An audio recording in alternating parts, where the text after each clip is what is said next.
Alright, this is my solar box that I made. I picked up the box at Walmart. I think I paid $12 for it. They're not very expensive.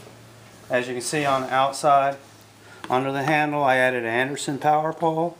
And I added two power connectors here. These things have another lid right here, which I've got my charge controller. I got a 7 amp charge controller right here for it. And I drilled some holes through the lid, one for the inside. Actually two for the inside and one for the outside for the charge controller. This actually carries my extra pieces. This is for my Anderson power pole, which I can plug in here. I can run this,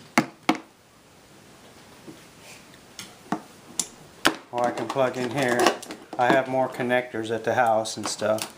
You can charge a cell phone if you want, or any USB device. If you have a computer or a laptop, you can power your computer laptop off of it.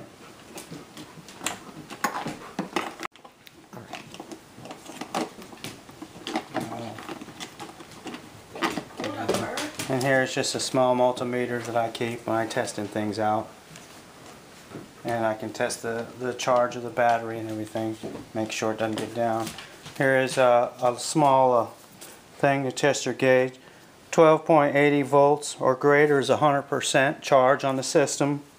12.360 is 75%. 12.30 is 50%. 12 volts is 25%. And 11.80 is 0. The batteries are dead. Okay, I keep it in here just for a handy little reference point. Okay, inside the box, as you can see, I got two 10 amp batteries, two 10 amp 12 volt AGM batteries, and I just use a little bit of styrofoam to make them solid and separate them in there. Here you can see my charge controller. For charging the batteries, go from here.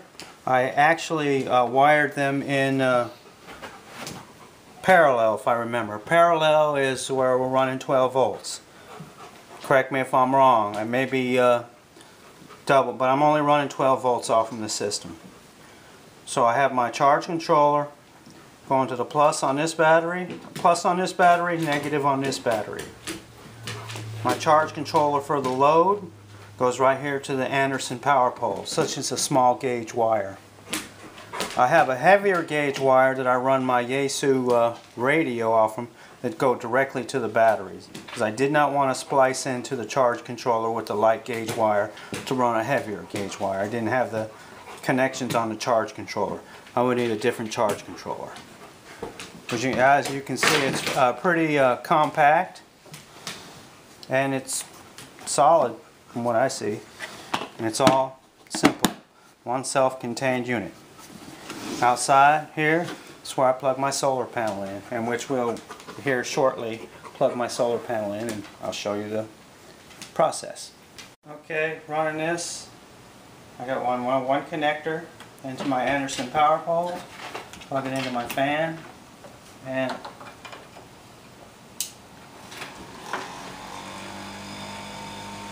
we have a fan, and it'll run all day with the solar panel plugged in.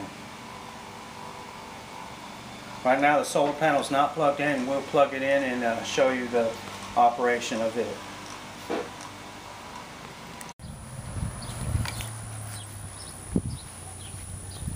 Alright, here's the whole system.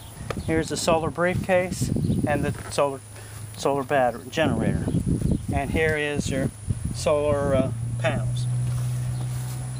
Set them up. Just open up your legs like this.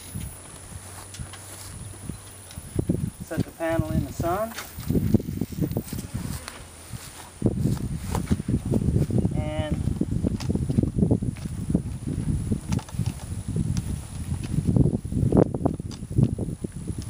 unravel your wire.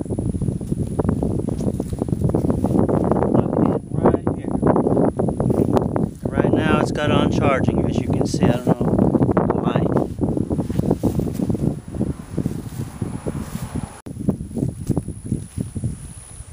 I actually got a longer, and you can get extension cables for this. I got one that sits out through my window into my office. And I can put that in the office and I hook the fan on and that sits outside. I got a bigger panel that I set up with it too also.